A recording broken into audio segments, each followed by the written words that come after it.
Donc, on va commencer. Vous êtes à l'heure, c'est parfait. Pas trop de neige? En été, on aura tout vu. Au moins ici, on chauffe, mais plus pour longtemps. Vous avez de la chance d'avoir été accepté. Et puis nous sommes si loin de tout. Bien obligés. Comme c'est la dernière fois que cela se produit, la mémoire en sera gardée. Tout sera enregistré et archivé. Les micros sont en place. Et en plus, vous filmez. Tant mieux. 2 souvenirs valent mieux qu'un. On n'est jamais trop prudent, non? Tâchez de ne pas trop déranger. Et puisque vous êtes là, que s'ouvrent les portes.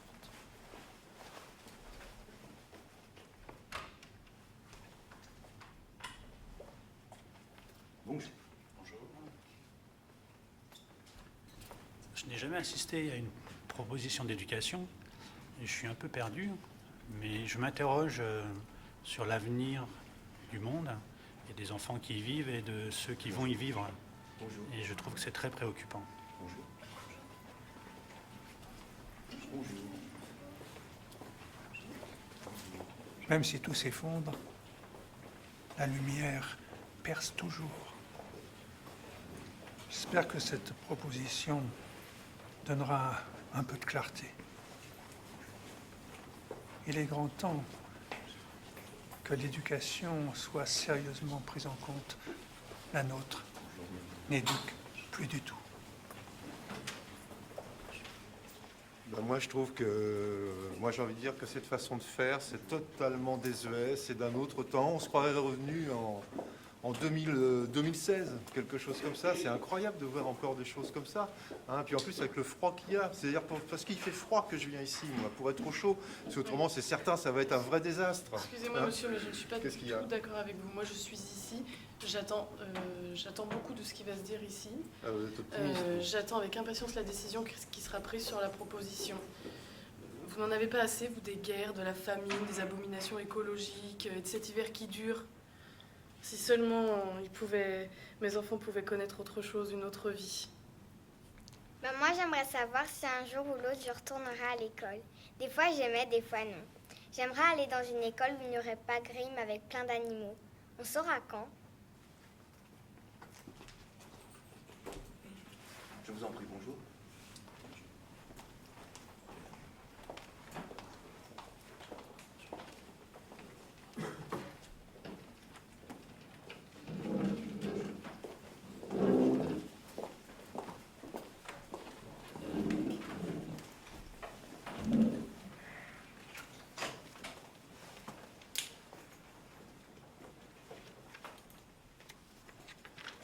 Merci à tous d'être là. Cette proposition d'éducation est la dernière car les précédentes ont été éliminées par manque d'intérêt. Donc, suite à la première lecture d'aujourd'hui qui sera sans doute retenue, cette proposition pourra participer à la nouvelle éducation de notre région. Et le temps presse. Mais pas au point de rater la discussion d'approbation habituelle, bien sûr. Pour en débattre, ont été invités dans ce comité Madame Serrodli, intéressée depuis toujours au développement éducatif du savoir-être et accompagnante des 2 porteuses de propositions. Madame Biertot, spécialiste des théories sur les savoirs et leur transmission. Monsieur Guéchaud, spécialiste et expert dans les domaines des pratiques et des savoir-faire liés à l'enseignement. Et enfin, Monsieur Brébard, philosophe de l'éducation, en sa dimension de savoir-de, ce qui n'est pas rien. Madame Serrodli, c'est à vous de déclamer.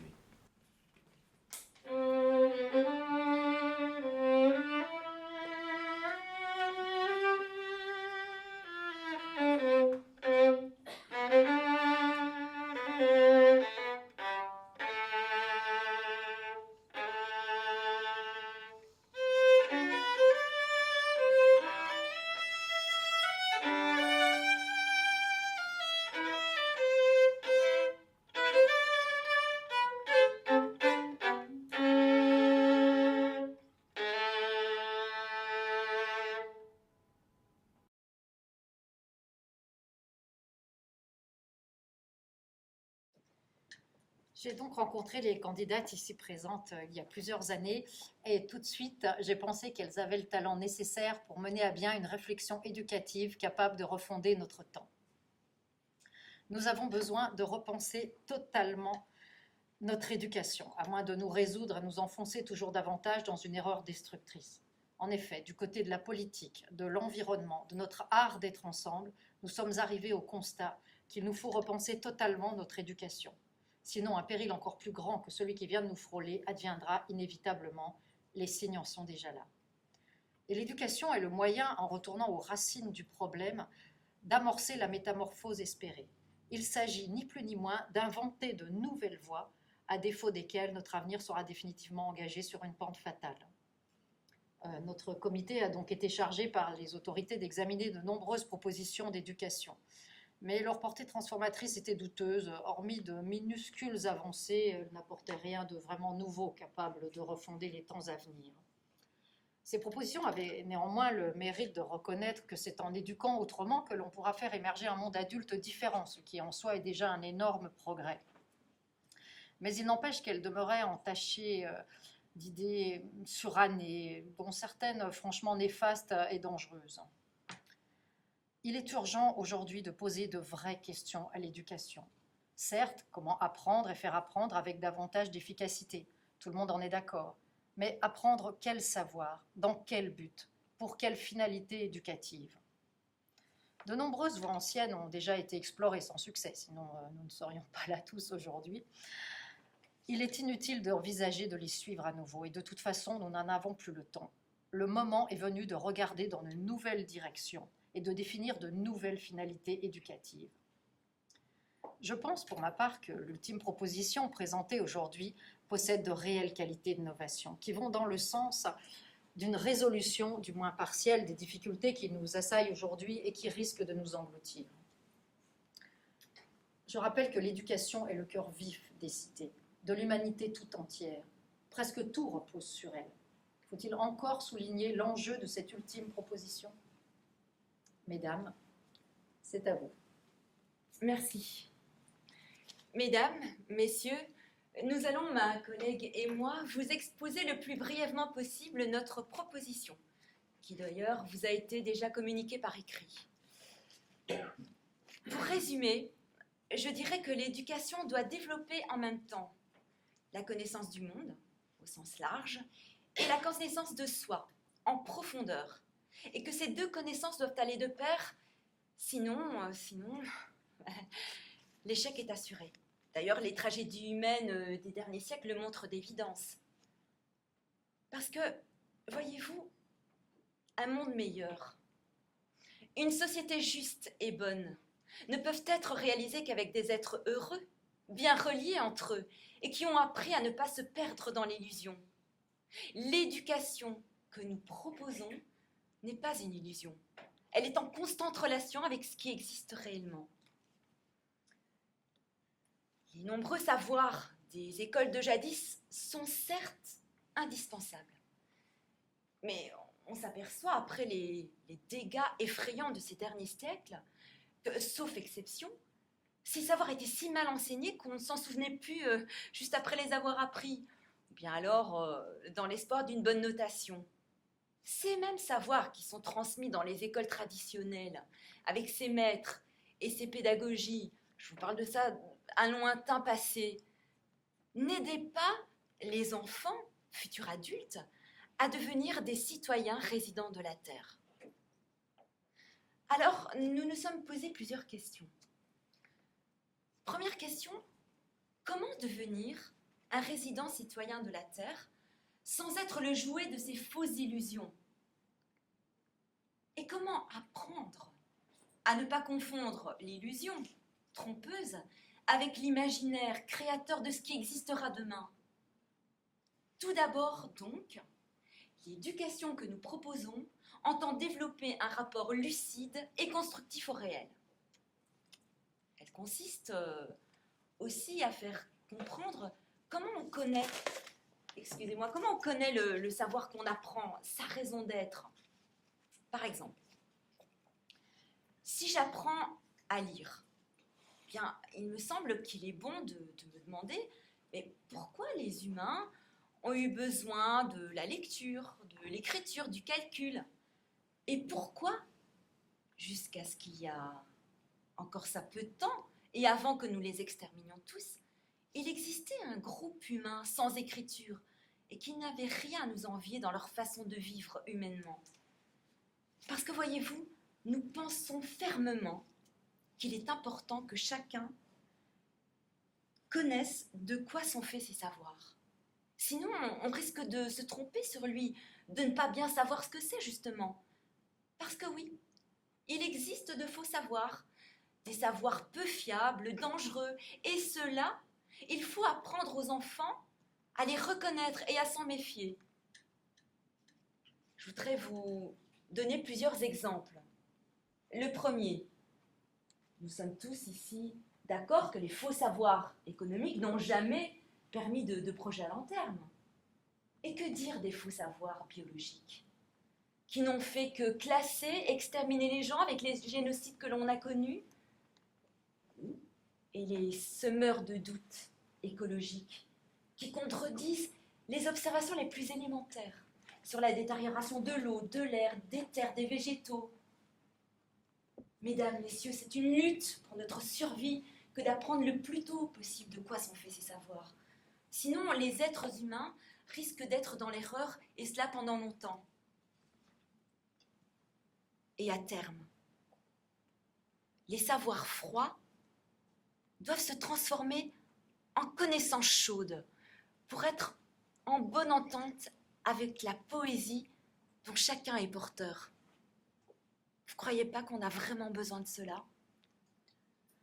Oui, car portant le regard plus loin, on ne peut plus y échapper. Nous sommes confrontés désormais à des enjeux universels en politique, en économie, en écologie. Nous sommes des atomes individuels dans une globalité qui nous dépasse, mais dont nous faisons partie. Sans nous, la globalisation n'existe pas et nous en sommes devenus complètement les jouets, ne serait-ce qu'avec les changements climatiques qui nous font trembler de froid jusque l'équateur, mais aussi les cataclysmes financiers qui épuisent la totalité du monde. L'éducation doit apprendre aux jeunes humains à se considérer à l'intérieur d'un monde dont ils dépendent, certes, mais qui aussi dépend d'eux. Par exemple, la réflexion doit être constante entre les idées de croissance et de décroissance. La méga-croissance des hommes, cannibale d'énergie, ne peut-elle s'interroger sur elle-même, se demandant à partir de quel moment elle est allée trop loin dans ce qu'il est possible de supporter ? Se voulant infinie alors qu'elle se trouve dans un monde fini, petit, avec des limites. Cette croissance dévore un peu plus, à chaque heure, elle dévore un peu plus à chaque heure les possibilités de vie des générations futures. L'éducation doit poser de telles questions aux jeunes enfants. Leur survie en dépendra à terme. Car les générations qu'il faut éduquer à partir d'aujourd'hui, autrement, vont devoir sauver le monde, rien que cela. Elles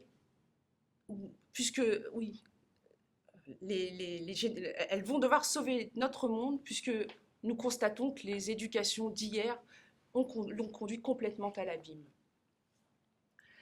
C'est la première fois, peut-être la dernière, que cela se présente dans l'histoire de la Terre et des hommes.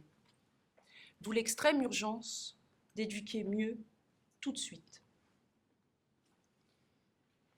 À côté des dangers tenus à l'écart, les nouvelles générations doivent être rendues heureuses de vivre, grâce à l'éducation, dans une bonne société, avec de la sécurité pour tous, du bonheur. Il faut que l'éducateur et l'éduqué fassent naître une bonne société, où les hommes seraient heureux de vivre et ne se battront plus continuellement entre eux.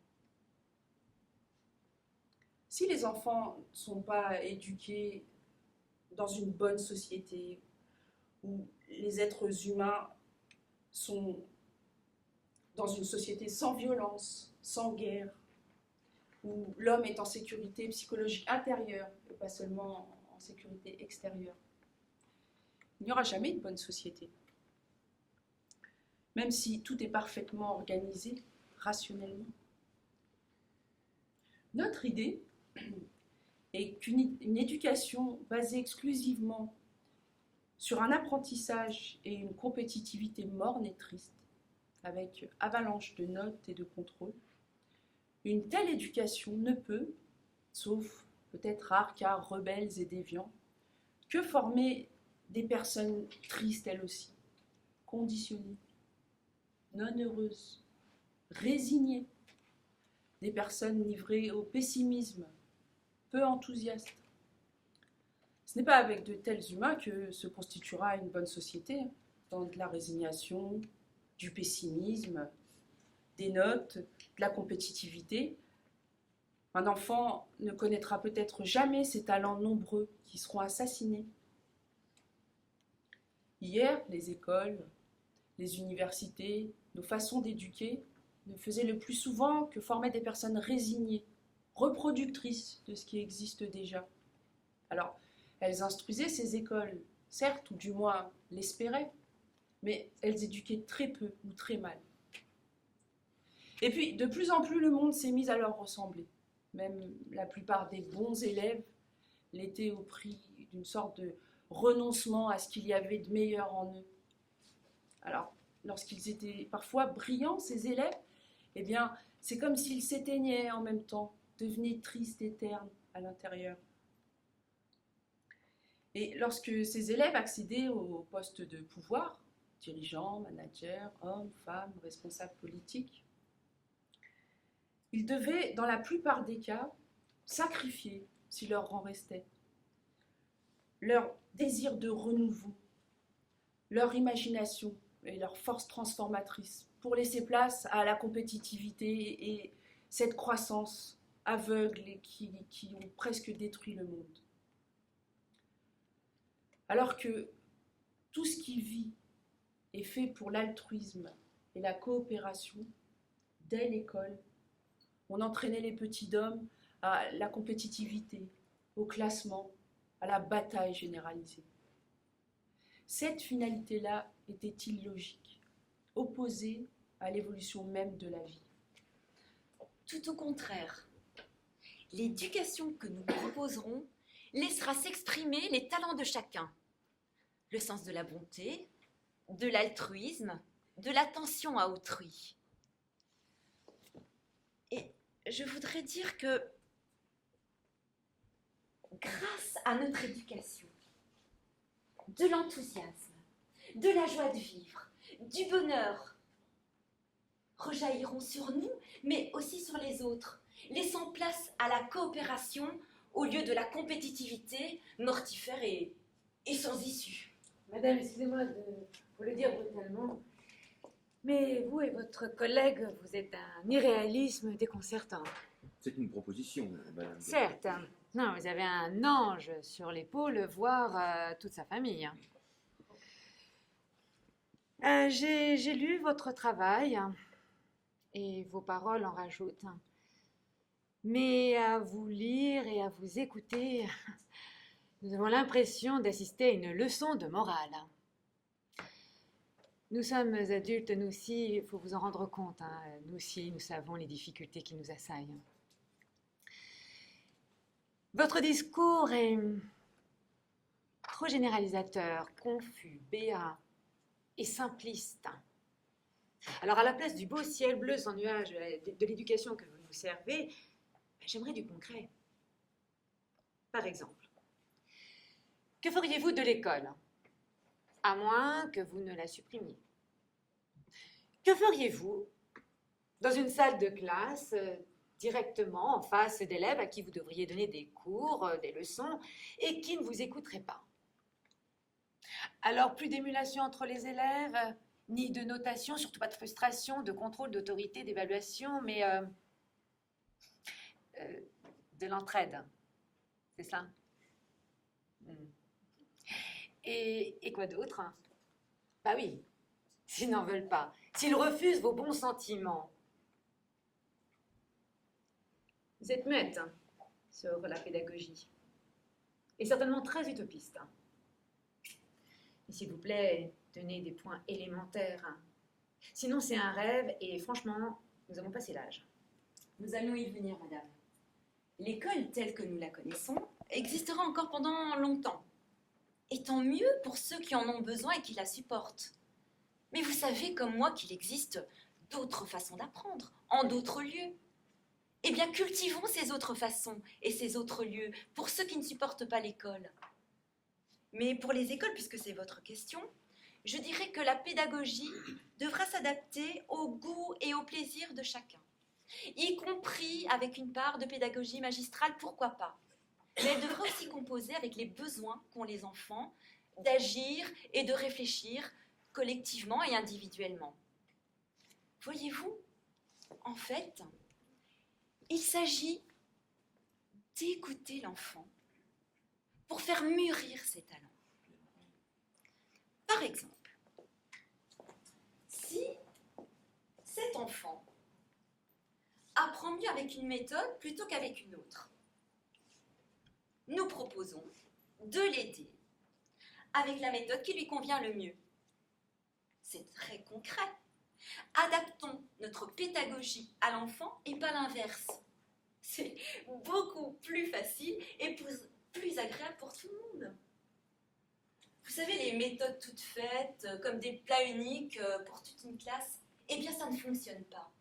Parce que nous avons tous des façons d'apprendre différentes. Et c'est ça qu'il faut cultiver, qu'il faut améliorer. Vous savez, je n'apporte rien de nouveau sur ce sujet. De grands éducateurs l'ont fait avant nous, mais ils sont complètement oubliés. La grande réélaboration a rayé leur nom des livres d'histoire d'éducation. Madame, l'intervention de ma collègue vous a habilement orienté vers la question de l'apprendre des savoirs avec, sous-entendu, les savoirs académiques, ceux qu'on retrouve dans les programmes scolaires. Mais je vous ai bien lu, il y a autre chose, d'autres pistes possibles à l'école, n'est-ce pas?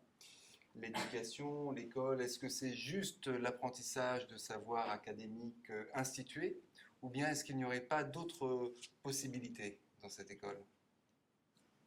Bien entendu, il y a des savoirs académiques qui sont indispensables. Qui le nierait? Mais il y a aussi en nous différentes aptitudes, comme celle par exemple d'exercer la démocratie. Alors vous me direz, exercer la démocratie, ça ne fait pas partie intégrante de l'éducation. Eh bien oui, notre action démocratique dans la cité, avec d'autres savoirs et encore d'autres, sont utiles. Ils nous aident à comprendre notre action dans la cité.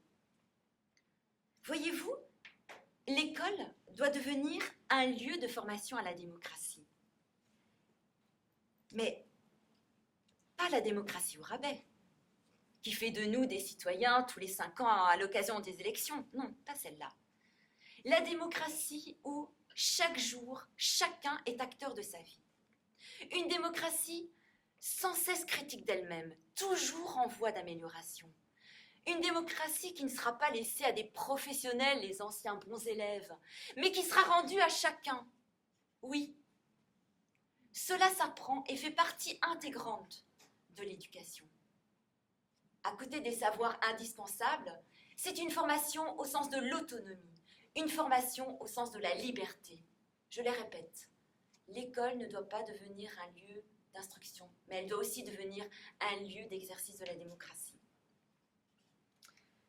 Nous n'oublions pas non plus les savoir-faire plus manuels, comme par exemple préparer un ordinateur, construire un mur en briques, diversité des apprentissages, autonomie, démocratie, voilà. Oui, je perçois dans votre discours en arrière-plan de dangereux relents libertaires datant de 2 siècles au moins, quand il s'agissait de supprimer l'autorité du maître, du professeur, au profit d'une prétendue horizontalité démocratique du savoir. Ce savoir que les élèves posséderaient avant même d'entrer dans une salle de classe ou dans un amphithéâtre d'université. Oui, oui. Et cela c'est dit. Alors, vouloir contourner le savoir académique comme vous tentez de le faire, sans le dire ouvertement, en fait, vouloir sa suppression, nous avons vu dans quelle extrémité cela nous a menés. Effondrement des repères, disparition totale de toute règle. Alors, avec cette façon de penser le monde, la société ne fut pas loin de sombrer totalement. Vous n'avez aucune conscience de ce que veut dire apprendre et faire apprendre. Cela demande de la persévérance, des efforts, et oui, une autorité forte. Je suis consternée de voir aujourd'hui des propositions aussi démagogiques avec dans les manches des vieilles lunes comme les Montessori, les Freinet, j'en passe et des meilleurs, et pourquoi pas Samuel et l'anarchie. Non, je suis convaincue, mesdames, vos propositions sont dangereuses. Alors, vous vous en rendez pas compte, mais elles risquent de produire l'effet inverse de ce que vous souhaitez. N'oubliez pas que dans des élans généreux sont nées des dictatures, par oubli de ce que les valeurs précédentes contenaient de bon avant de faire table rase. Encore aurait-il fallu les transmettre, les apprendre, ces valeurs. Et oui, les apprendre, oui, je sais, ce verbe que vous n'aimez pas. Mais il est plus que temps, aujourd'hui, de revenir au fondement, au socle des connaissances, que je suis sûre vous êtes l'une et l'autre résolus à ignorer comme des valeurs. Me reconnais sur le bout des doigts ce vieux plaidoyer pour l'académisme. À force de l'entendre, on va finir par devenir sourd. Mes chers collègues, vous n'aimez pas la vie. Non. Vous voyez toujours le savoir menacé simplement parce qu'on essaye de l'enseigner autrement que dans la douleur. Hein? Vous êtes toujours aussi butés, incapables de regarder autre chose que vos théories que les gens intentionnés savent fausses d'ailleurs. Vous êtes comme ces décideurs qui nous commanditent ici et qui, au fond, ne veulent pas que les choses changent. L'éducation, celle des écoles d'hier, ne voulait déjà rien changer du tout, ou très à la marge. Quant aux étudiants, parlons-en. Au bout du compte, ils sont éduqués pour intégrer un système qui ne marche plus et qui s'est mis à franchement dérailler. Dérailler, dites-vous. Mais qui déraille ici?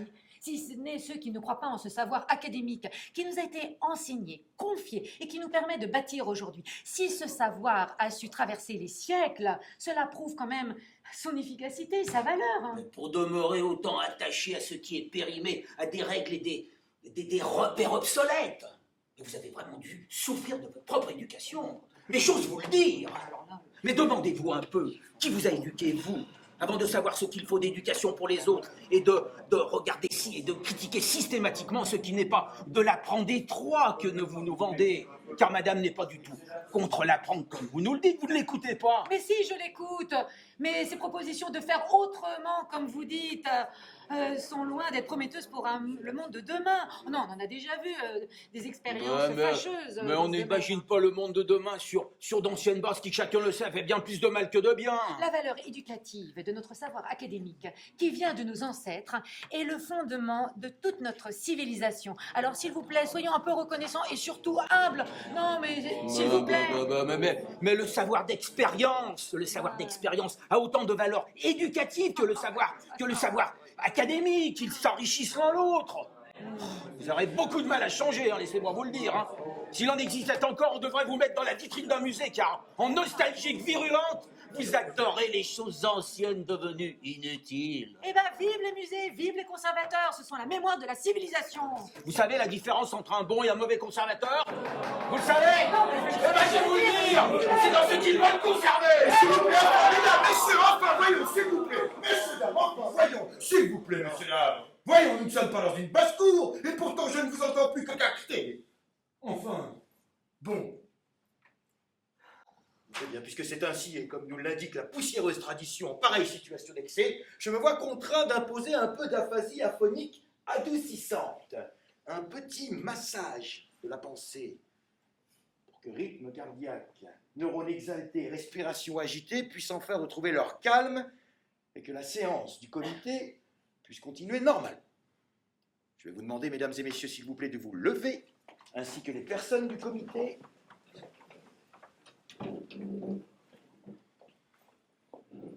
Et d'observer avec délectation une minute de silence et de calme.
Madame, la parole est à vous.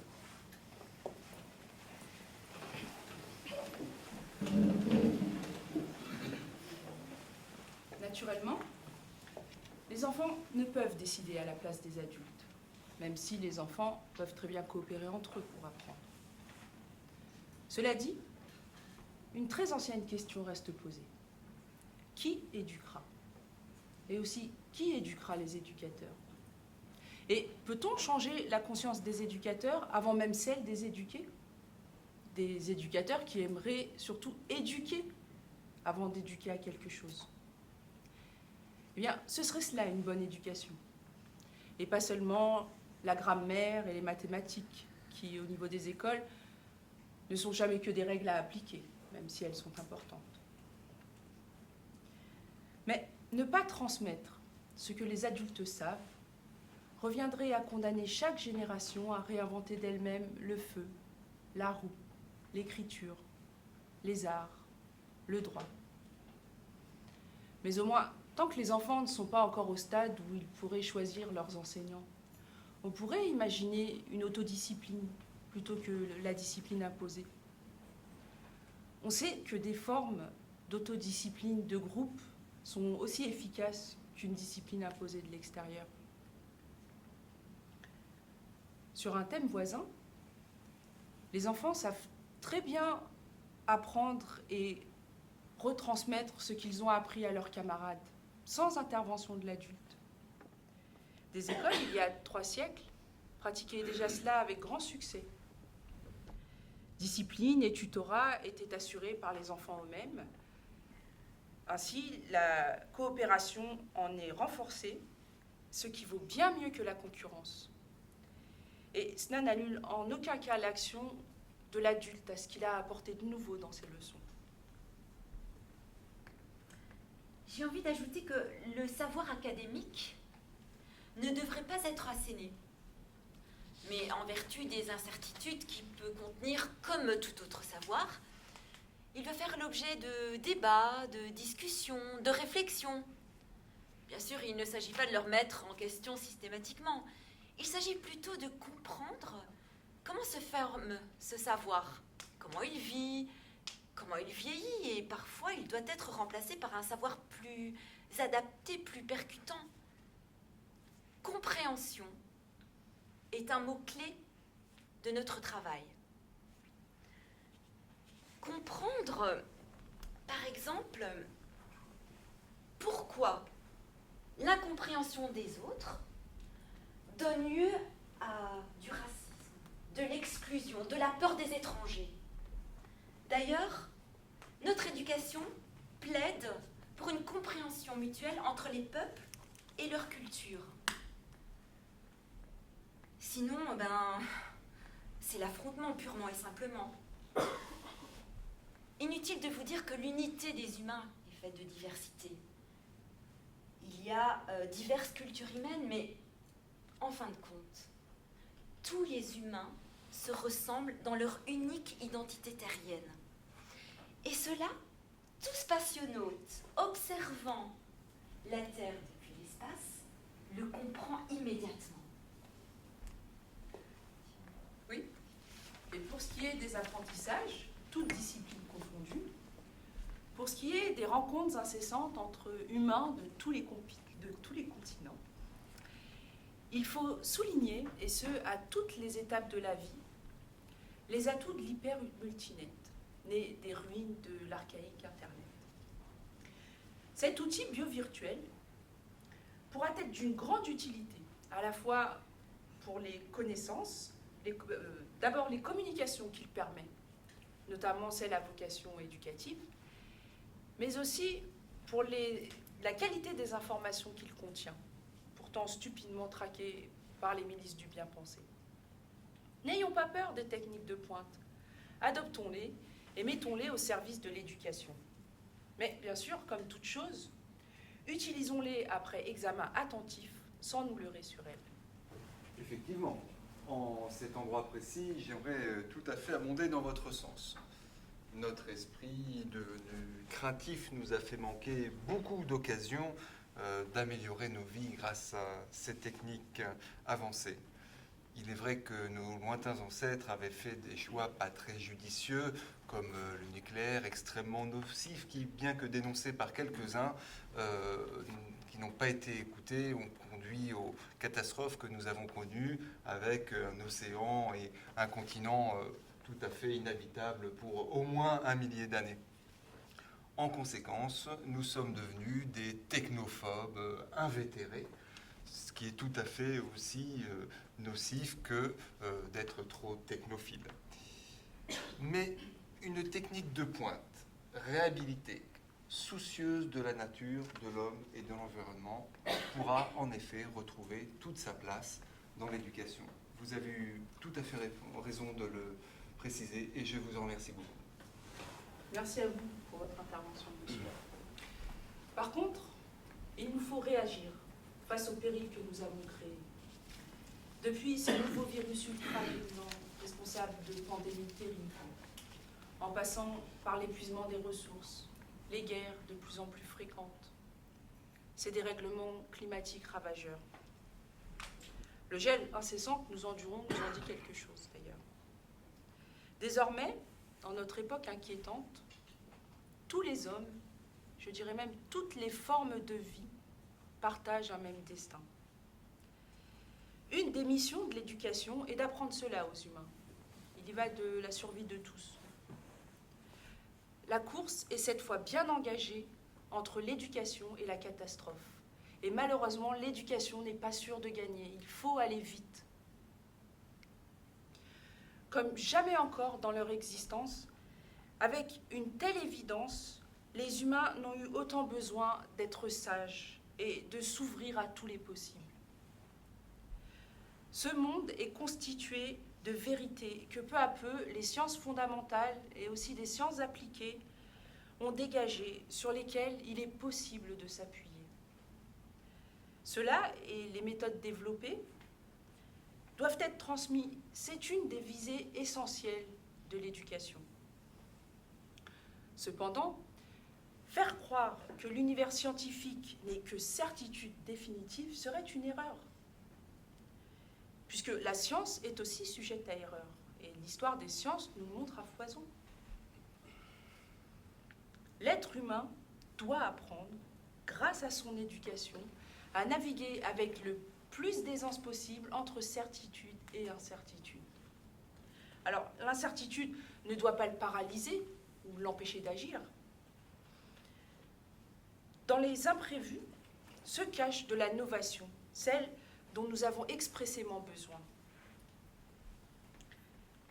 Si les imprévus sont difficiles à vivre, ils n'en possèdent pas moins de vertu. En cette fin de XXIe siècle, inquiétante, je dirais, nous sommes baignés d'incertitudes et donc d'imprévus potentiels. Apprenons aux adultes de demain à s'en méfier tout autant qu'à en bénéficier. Éduquons en tout cas à ne pas se fier seulement aux programmes tracés d'avance qui ont toujours tendance à dévorer nos imaginations positives, à clore le paysage plutôt que l'ouvrir. Absolument. Nous pensons fermement que l'éducation dont nous avons besoin doit ouvrir les esprits à de nouvelles lois. L'éducation dont nous avons réellement besoin doit engendrer cette envie d'inventer, d'exprimer, d'oser, et cela dès l'école. Et si l'école il y a, elle devra élever les individus et pas les rabougrir. Elle devra les aider à mieux se connaître, à aller au-devant d'eux-mêmes, de ce qu'ils sont vraiment. Parce que voyez-vous, l'éducation, les écoles ne peuvent plus se contenter de reproduire ce qu'elles ont déjà fait. Sinon, nous courons à la catastrophe. Ce sera éduquer au sens de la responsabilité et de l'engagement. Expérimenter, oui, mais pourquoi, comment, jusqu'où? La lutte pour notre survie n'ira pas sans un engagement raisonné, l'inverse d'un engagement aveugle. Et j'ai aussi envie d'ajouter la prise de décision dans une vraie démocratie vivante et vivace. Une responsabilité, une liberté, un engagement, certes vitaux, mais qui savent aussi se fixer des limites. Parce que tout n'est pas toujours possible. Face au désir inépuisable, il y a la réalité brute et les deux s'affrontent constamment. Il faut que l'homme apprenne qu'il n'est pas tout-puissant comme il l'a cru depuis très longtemps. J'en ai bientôt terminé, mais je voudrais insister sur un point. L'éducation dont on vient de parler ne peut pas exister sans un sens profond de l'imaginaire. Vous savez, cet imaginaire créateur qui nous fait créer, imaginer des mondes différents et, si possible, meilleurs. Il est l'inverse de l'illusion qui nous fait nous égarer, qui nous fait croire, par exemple, qu'il existe des dieux. L'imaginaire dont je parle, dont nous parlons, est l'inverse de cette illusion. Notre imaginaire est le moteur de l'invention, de l'art, de la philosophie, qu'est-ce que je vais encore oublier? Des sciences. Sans lui, rien n'avance. Justement, avant que vous n'en ayez plus le temps, j'aurais aimé que vous reveniez un peu justement sur ces points qui avaient particulièrement attiré mon attention lors de nos discussions l'année dernière et qui sont d'ailleurs repris dans votre écrit, comme le plaisir de l'expérimentation, l'art, le sens poétique, enfin toutes choses me semblant tellement indispensables par ailleurs. Pour cette éducation, oui, nous parlerons volontiers de poésie, d'émotion, d'affectivité, et même d'amitié et d'amour. Tout éducateur, à côté de sa rationalité, tout autant qu'il devrait cultiver ses aptitudes corporelles, le souci de son corps, ce qui rend encore plus intelligent, devrait aussi cultiver son sens de l'image, de la figure poétique, voir le monde en poète, en musicien, en artiste. De cette poésie, de cet art, les hommes ne peuvent se passer, depuis l'époque des cavernes. Dès qu'il s'en éloigne trop, il devient fou rapidement, cet humain. Notre éducation vise à développer des personnes saines d'esprit et de corps, imprégnées d'un sens poétique du monde, dotées d'un vrai potentiel de création. Quant à l'affectivité, sa place est énorme dans l'éducation. Depuis plus d'un siècle, certains s'acharnent à rejeter l'affectivité hors de l'éducation. Mais un éducateur, un parent, un professeur, peut-il faire, au fond, autrement qu'aimer l'éduquer? Et l'éduquer peut-il faire autrement qu'aimer son éducateur? Alors bien sûr, il peut en être autrement. On peut détester son éducateur, son éduqué, et même se construire ainsi contre. Mais alors, quel rapport étrange risque-t-il de s'établir? Pour ma part, j'ai toujours eu des enseignants que j'aimais d'un certain côté, d'un amour platonique, certes, et heureusement d'ailleurs, car il fut un nombre impressionnant à se pencher sur mon éducation. Mais peut-être ne suis-je jamais aussi bonne éducatrice que lorsque j'aime ce que j'éduque. Et j'espère que mes enfants en apportent la preuve. Alors, bien entendu, ceux qui verraient là un encouragement à des comportements déplacés, tendancieux, n'auraient absolument rien compris à ce que nous cherchons à dire aujourd'hui. Nous vous remercions de nous avoir écoutés. Merci. Bien. Merci, mesdames, pour cette brillante présentation de votre proposition d'éducation. Ce que vous avancez, il faut le reconnaître, est, ma foi, fort intéressant. Mais cependant, je m'interroge toujours face à ces belles et généreuses idées, et je le dis sans ironie, à propos de leur réelle faisabilité sur le terrain. Le possible, vous l'avez dit vous-même, n'est pas toujours réalisable. Un de mes principes est de questionner toute proposition d'éducation quant à ce qu'il en résultera dans la mise en œuvre, réellement, que sera produit sur le terrain. Est-ce que vous pourriez nous donner des indications un petit peu plus précises, ce qui résulterait d'une telle éducation si nous la déclinions à grande échelle? Par exemple, si on l'appliquait, quel genre de personnes rencontrerions-nous dans la rue? Il faudrait nous éclairer là-dessus, parce que c'est quand même, ça manque de concret. Nous avons bien pensé, monsieur, que votre comité demanderait davantage de gages. Ainsi, sur le mode ancien, et en plus de notre travail écrit, nous souhaitons vous présenter une concrétisation des principes que nous venons d'énoncer.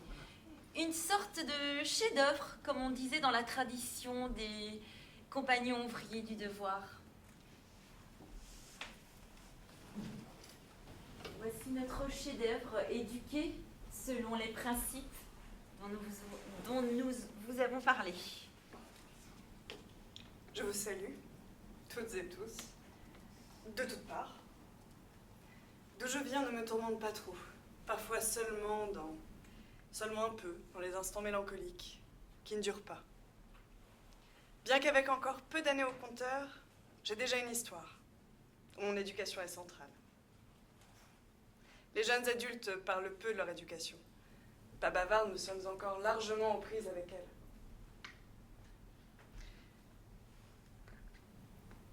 Les candidates furent un peu ma boussole de croissance, la source sur mes racines, mes guides, mes référentes, mes amies. Avec elles, dès que je les ai connues, j'ai pu échanger en confiance, même dans le désaccord, le conflit. Parfois vif, mais constructif. Toute chose faisant partie de ce que je suis en train de devenir. Pour la faire brève, je me rappelle être allée parfois dans ce qui ressemblerait à une école. Parfois non. Passant de la forme scolaire à d'autres possibles éducatifs. Je me souviens avoir voyagé, souvent. J'ai eu cette chance. Certaines fois tout près, à 2 pas. Simplement la colline ou la rue d'en face. Sans que pour autant le voyage en fût moins surprenant et interrogateur. J'en ai cependant vu différentes cultures, appris des langues, des bribes de dialectes, qui m'ont dit et fait dire le monde d'autre façon.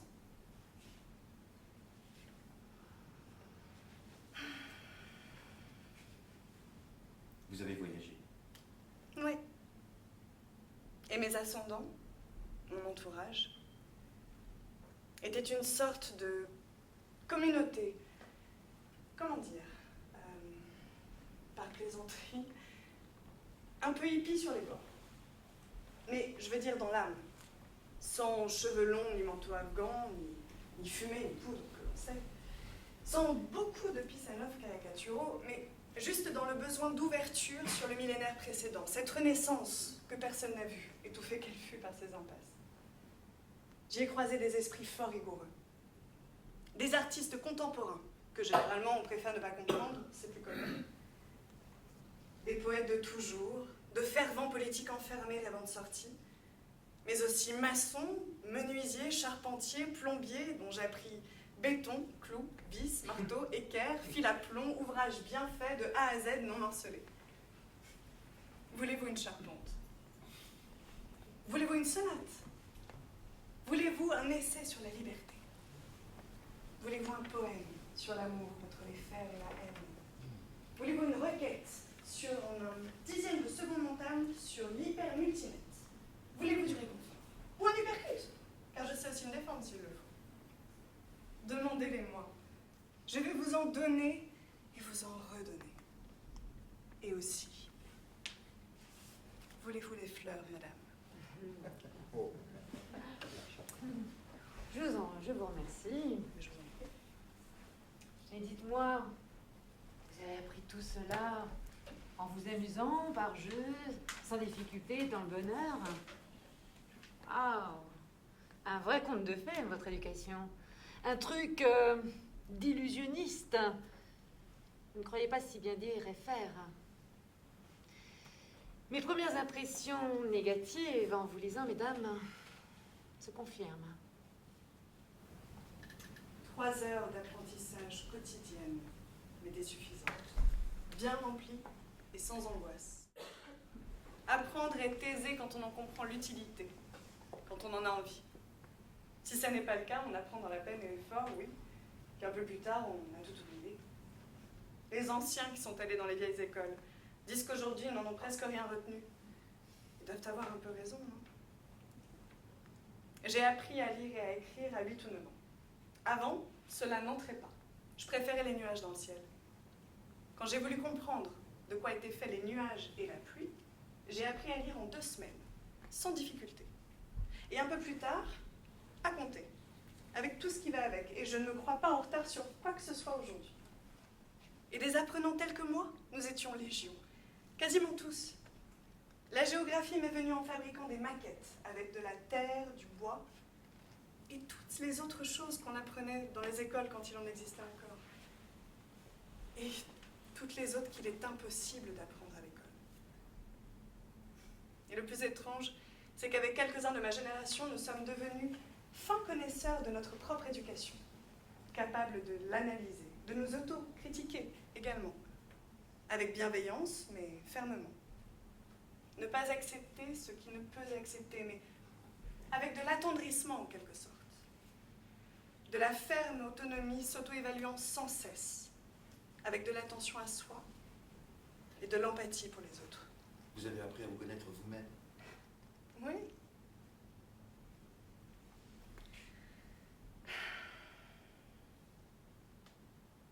Seriez-vous intéressés, mesdames et messieurs?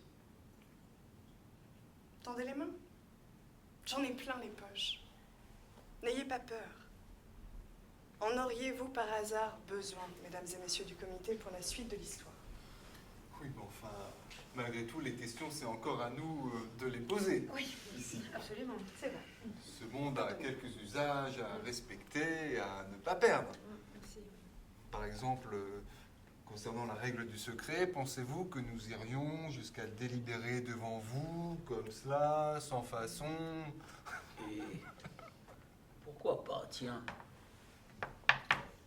Si le but de l'éducation est de mieux conscientiser, de s'émanciper dans une meilleure connaissance de soi-même, pourquoi ne pas admettre de délibérer en public? Personnellement, je n'ai rien à cacher de ce que je suis et délibérer en comité ou seul n'y change rien. Cette manie du secret est infantilisante, aussi bien pour le comité que pour le candidat. Qu'avons-nous donc à cacher dont nous aurions honte qu'un simple mortel ne serait pas assez avisé pour entendre. Petit privilège dérisoire que ce secret, digne d'une cour de récréation d'antan. Un jeu d'enfant, si le secret est amusant. Mais n'avons-nous pas grandi? Bon, tout cela est un peu vain. J'observe que nous n'avons pas de réponse positive à la question relative de la transmission du savoir.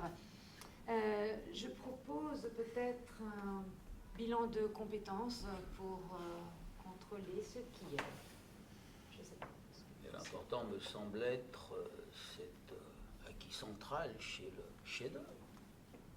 Il se voit comme un apprenant au long cours. D'ailleurs, quels sont vos objectifs? Comment voyez-vous l'avenir? L'avenir sera ce que l'on fera. Tu feras de moi ce qu'il voudra, je ne me prononce pas. Ce que je deviendrai ira ici et là, que sais-je? Un jour peintre, un autre nomade, un beau matin riche, pauvre le soir, professionnel réputé à midi, chômeur à minuit, musicien dans un mois, ventriloque ensuite, mais attentif toujours. Au monde et à mon prochain, ça je sais. Je ne sais pas pointer à l'usine du projet à long terme. Mon éducation ne m'y a pas génétiquement préparée. Je n'en ressens aucun besoin. Je veux simplement être le mieux possible avec moi-même et les personnes que je croise. Bailler aux corneilles assez souvent, ne pas fuir comme un lapin dans les difficultés, être malin comme un singe pour trouver solution, verser les larmes à bon escient, jamais celles du crocodile, et si possible être aux anges le plus souvent, sans oublier à ton amour, bien entendu. Je vous souhaite, mesdames et messieurs du comité, une merveilleuse absence de projet à long terme. Sauf le fait de rechercher l'éducation qu'il vous faut, bien sûr. Et je vous souhaite en même temps bon nombre d'utopies toujours recommencées, comme les vagues des marées, où les pêcheurs lançaient leurs filets jadis quand il y avait encore des poissons dans l'eau.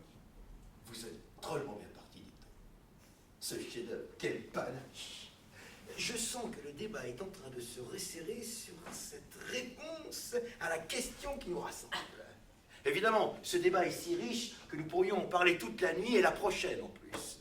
Et vous le savez tous comme moi, tout doit finir tôt ou tard, évidemment. Le temps est venu de la cogitation délibérative. Le comité va donc se retirer et nous le retrouverons tout à l'heure pour l'annonce du résultat. Merci beaucoup pour votre intervention. En attendant, messieurs, dames, vous pouvez papoter un peu, discuter entre vous, faire connaissance, si ce n'est pas déjà fait, ou je ne sais encore, jouer, ou même peut-être tricher aux cartes, c'est possible, ou prendre une douche, allez savoir. Elles sont encore chaudes, profitez-en. À tout à l'heure.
J'ai pas tout compris. Alors, cette personne, elle était dans une école. Comment c'est possible? Et puis, moi, j'ai trouvé un peu dérangé. Souvenez-vous, c'est qu'avant, c'était l'instruction qui était obligatoire et pas l'école. L'école était un moment un peu pénible pour beaucoup. C'était les notes, les punitions, le classement. Voilà, donc certains réussissaient et d'autres pas. Et la plupart des autres ne réussissaient pas d'ailleurs. En tout cas, il a l'air de savoir se servir de ses deux mains, le chef-d'œuvre, non? Il est drôle aussi. Il me fait rire. Avec ses fleurs, là, il en fait un peu. Non, mais charmant. Oui, il réussira, c'est sûr. Quoi qu'il arrive, il saura rebondir. Enfin, sauf accident, mais bon. Je me demande Et les s'il a une autres, petite amie. J'ai une petite amie. Bah quoi? Carrément. Mais oui, mais t'as raison. On peut se poser la question.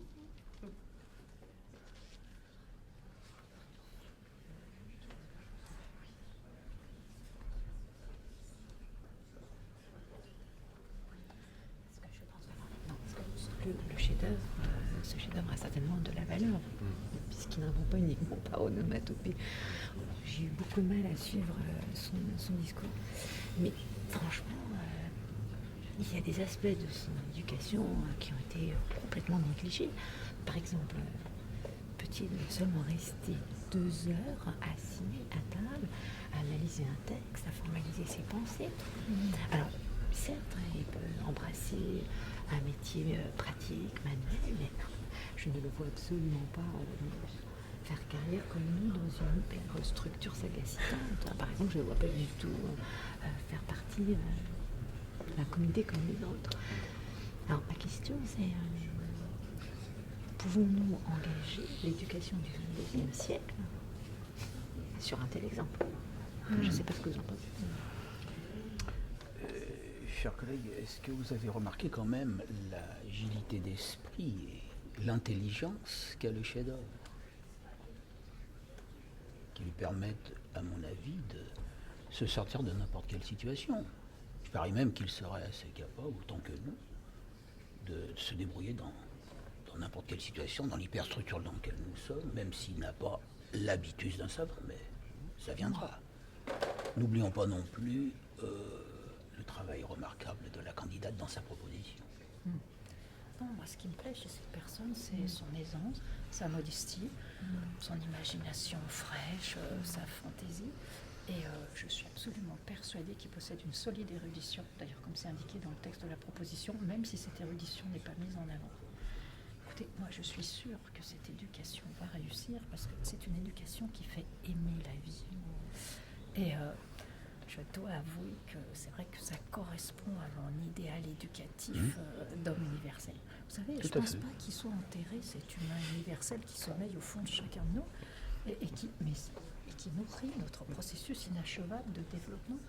Non, moi, les candidates ont vraiment réussi à me convaincre et je les ai vues pendant plusieurs années. Non, mais l'homme universel, c'est une notion qui n'existe plus depuis Goethe et Léonard de Vinci. Donc, moi, ce qui m'intéresse, c'est cette volonté de perfectionner toujours les savoir-faire afin que les êtres humains arrivent à prendre à bras le corps et à surmonter tous les obstacles qu'ils rencontrent dans leur environnement naturel et dans la vie en société. Et de ce point de vue-là, j'apporterai quand même une demande de modification de cette proposition pour la rendre plus réaliste, plus pragmatique. Parce que pour l'instant, il faut bien reconnaître qu'elle manque de précision. Il faudrait la resserrer plus méthodologiquement sur certains thèmes. Là, pour moi, l'imagination est vraiment encore trop au pouvoir. Je sais pas. Je trouve que sans l'idéaliser, on ne peut pas analyser cette éducation dans le détail et surtout suivre son développement dans les années à venir. L'enjeu n'étant pas de valider ou pas le travail de la candidate, mais plutôt d'en retirer un maximum de savoir pour pouvoir refonder notre système d'éducation. Voilà, je pense que les visées sont à la fois pragmatiques et humanistes, et puis elles sont riches d'un certain nombre d'idées porteuses. Voilà, je pense que nous allons aller vers un consensus, même si nous ne sommes pas tout à fait d'accord, et quitte à certains changements. Bon, il faut en finir, il faut en terminer. Ok, ça marche.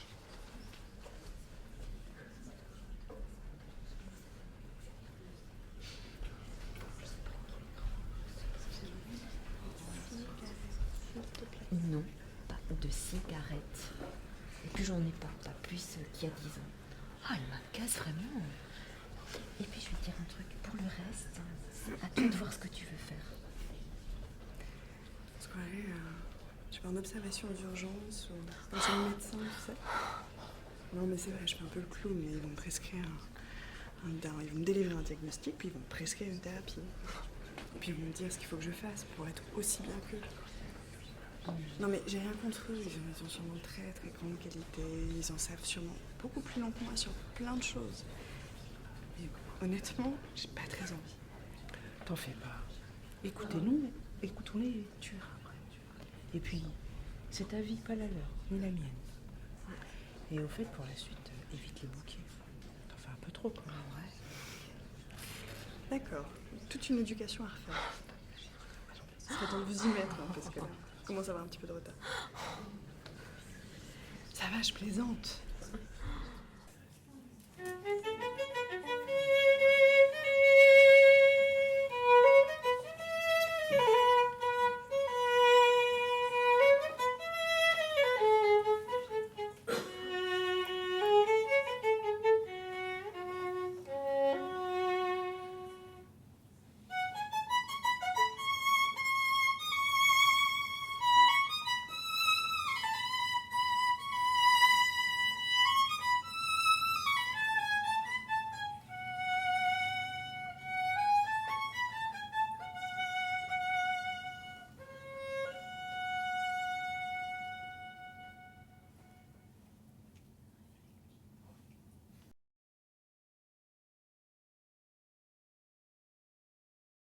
Messieurs, dames, je vais vous demander de regagner votre place, s'il vous plaît. Merci.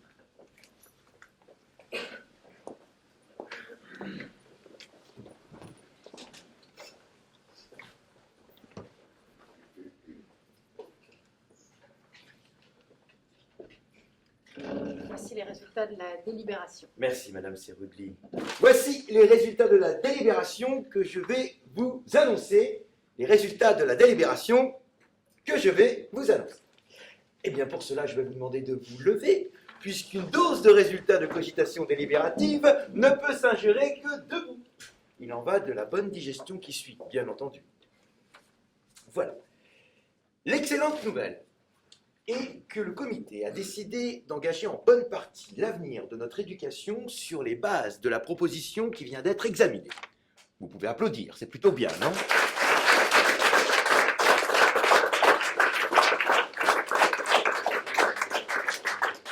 Je cite, « L'éducation de l'avenir devra être équilibrée entre différents types de savoirs et surtout inclure le savoir devenir, et cela pas seulement pour la rime. Cette dernière proposition présentée y parvient, dont acte, on n'avait pas vu cela jusqu'alors, ce qui tombe bien puisque c'était l'ultime proposition, comme quoi tout vient à qui sait attendre, mais pas trop quand même. Bien entendu, l'exemple vivant de l'éducation présentée a été le bienvenu.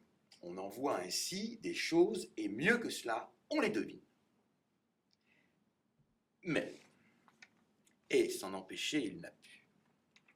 Le comité a exprimé quelques critiques envers la proposition des candidates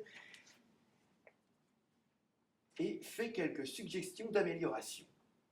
Les candidates diront si elles acceptent ou non, en sachant que si elles refusent, nous serons dans de beaux draps. Vous pouvez tous vous rasseoir pour réfléchir à ce qui va suivre. Je continue. À côté d'éléments du plus haut intérêt à conserver surtout, il a été estimé que les candidates se laissent trop guider par leur intuition et autres envolées imaginatives, quasi lyriques et aveuglées.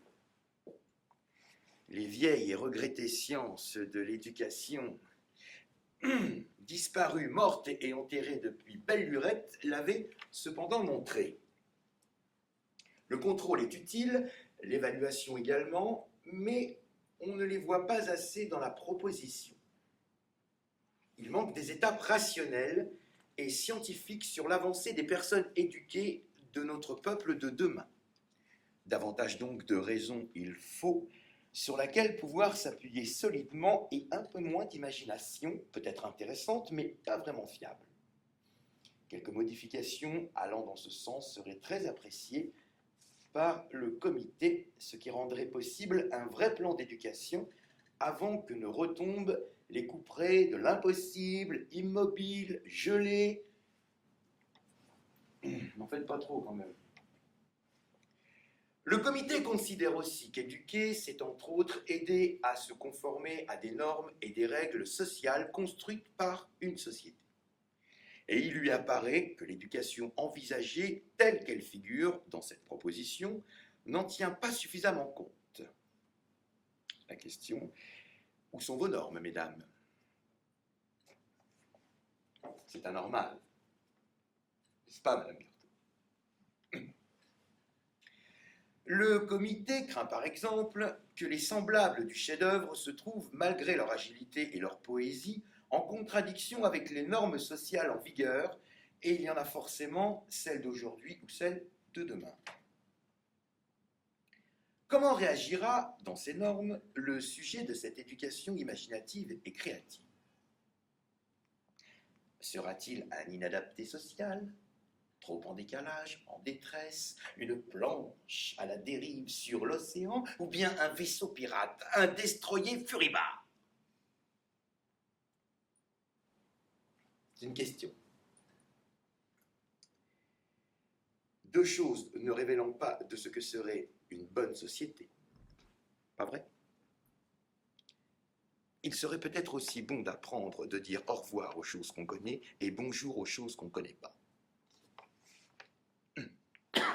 Que pèsera la poésie contre la règle et la norme? Tout est possible, il est vrai, mais très risqué. Les autorités politiques auxquelles le comité doit remettre son avis n'aiment pas les risques. Ça, c'est sûr. Il faut en tenir compte, mesdames. Le comité souhaite donc que l'éducation proposée par les candidates soit légèrement amendée dans le sens qui vient d'être indiqué, en tenant davantage compte de la norme innovatrice, ce qui est déjà bien, entrer dans les circuits habituels de l'éducation, qui s'en verront considérablement changés quand même. Les personnes recevant cette nouvelle éducation pourront de la sorte, sans être marginalisées, participer activement à la reconstruction de la société quant à ses apprentissages, ses écoles ou ce qui les aura remplacés. Évidemment, nous n'avons plus guère d'années, de mois, de semaines, de jours pour tout cela. Et le temps presse, car il fait de plus en plus froid.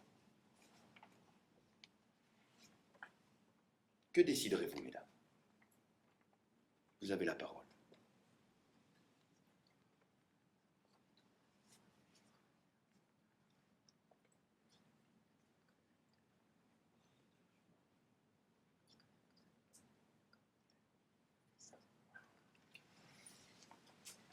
Mesdames, messieurs du comité, eh bien, cela nous en coûte, mais nous allons accepter.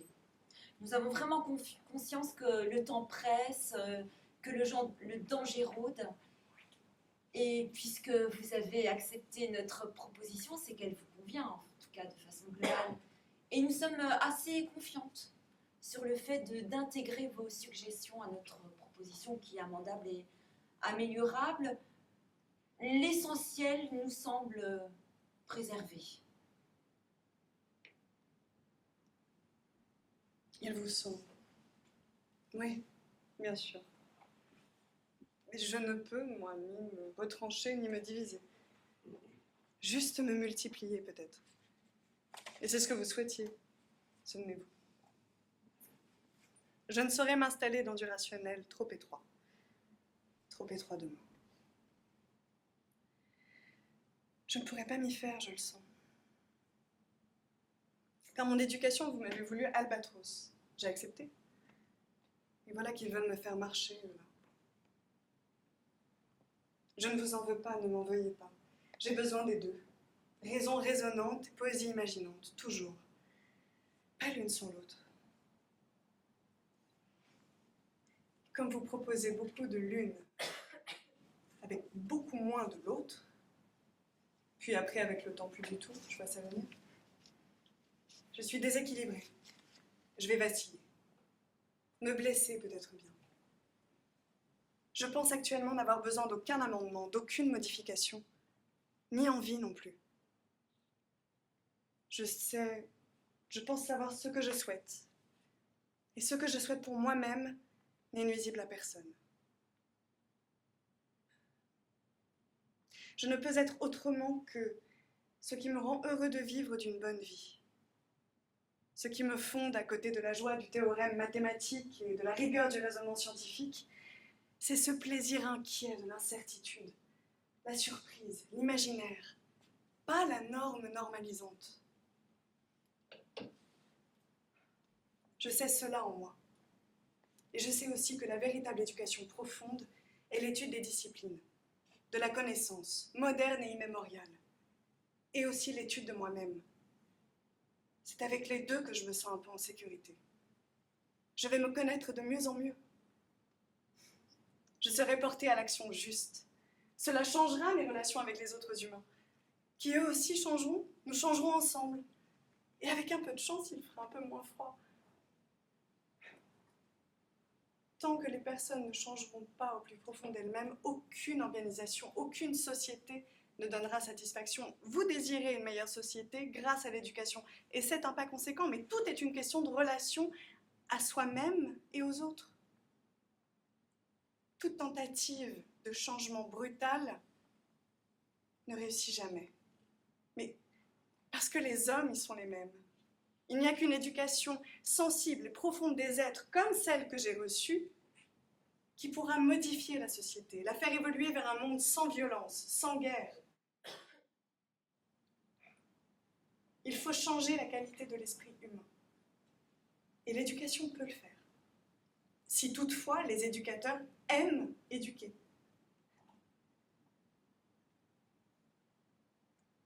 Pour ma part, je préfère m'écarter. Ne surtout rien changer de ce que je suis en train de devenir sur d'autres bases. Partir, vous laissez là. Voyez-vous, je vais au-devant de moi. Je m'éduque dorénavant moi-même. J'ai quitté le cocon éducatif, il peut faire froid, certes. Mais il pourra refaire beau aussi. Je ne sais si vous avez raison d'accepter de modifier votre projet, si vous vous trompez ou non. Mais j'ai peur que tout ne redevienne comme avant. Alors, pour ne rien entraver, ne rien retarder ou compliquer, je vais de ce pas m'éloigner, partir dans le monde, m'éloigner côté jardin vers la plaine. Et ça n'est pas un drame.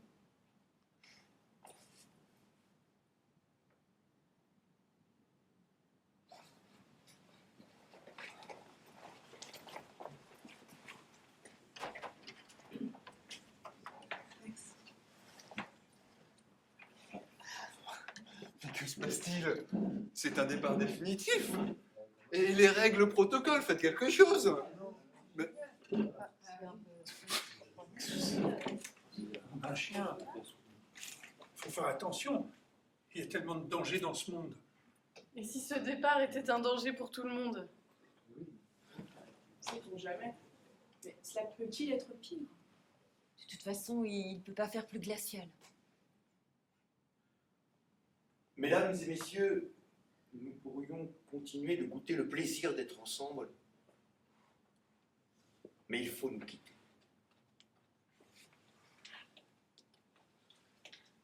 Je vous en prie.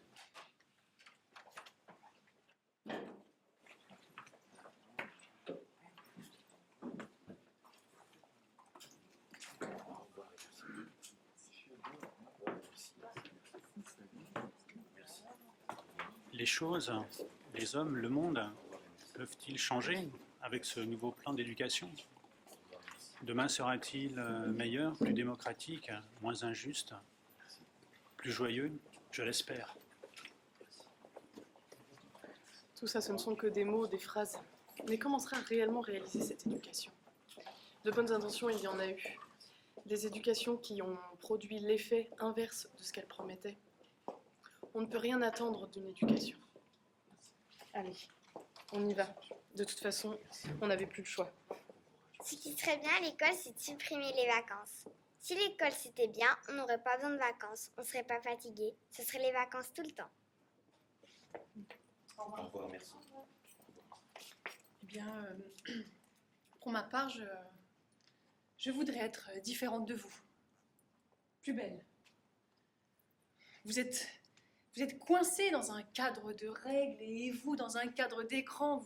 Vous êtes froid, comme l'air, et distant. Je veux être proche et chaude. Après les avoir entendues, elles, les candidates, et l'avoir vu partir, lui, le chef-d'œuvre, moi aussi je veux oser. J'ai envie d'inventer, d'essayer des choses, aller vers ce que j'ai en moi, devenir mon auteur. En regardant le réel de face, je vais en toute responsabilité m'engager pour des mondes et des gens meilleurs.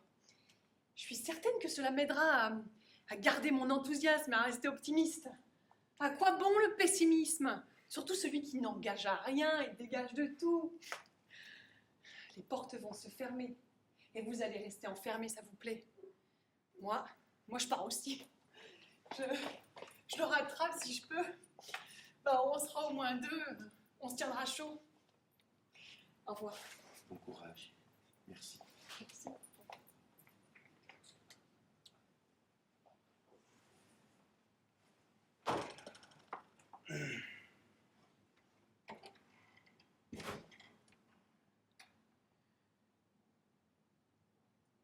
Ouais.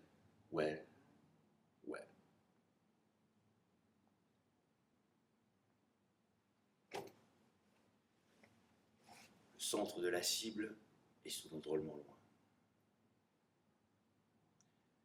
Rien de plus infaisable qu'une bonne éducation, y compris la sienne, à soi, de ses propres mains. Et pourtant, on doit.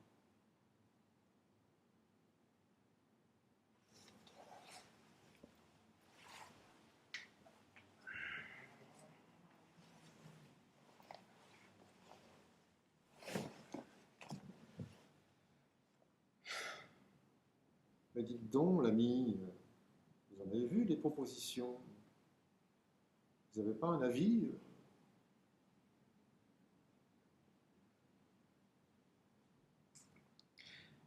Ce qui était bon hier ne l'est pas forcément pour aujourd'hui. Ce qui est bon aujourd'hui ne le sera pas forcément pour demain. Pourquoi est-ce différent pour l'éducation? Les hommes doivent inventer eux-mêmes ce qui les façonne, se sculpter eux-mêmes. Aucun pur esprit, aucune divinité ne le fera jamais pour eux. Nous sommes condamnés à nous inventer sans cesse. Parfois c'est réussi, mais le plus souvent sacrément raté.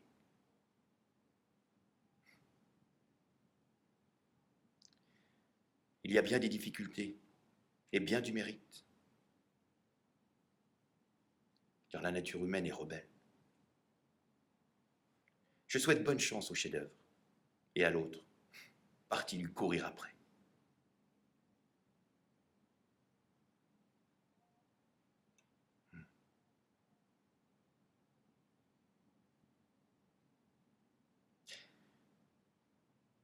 La route est si longue et imprévue, avec ses croisements, ses impasses. On ne sait jamais ce qui peut arriver. Même partant de verglas, il faut vouloir avancer. Reculer est si facile. On verra ce que ça aura donné avec cette éducation ravalée. Et si ça ne marche pas pour nous, ces deux-là seront sur des chemins qu'on ne connaît pas. Trop tard pour les arrêter. Sait-on jamais? Rendez-vous dans 20 ans. On constatera ce qu'il en sera.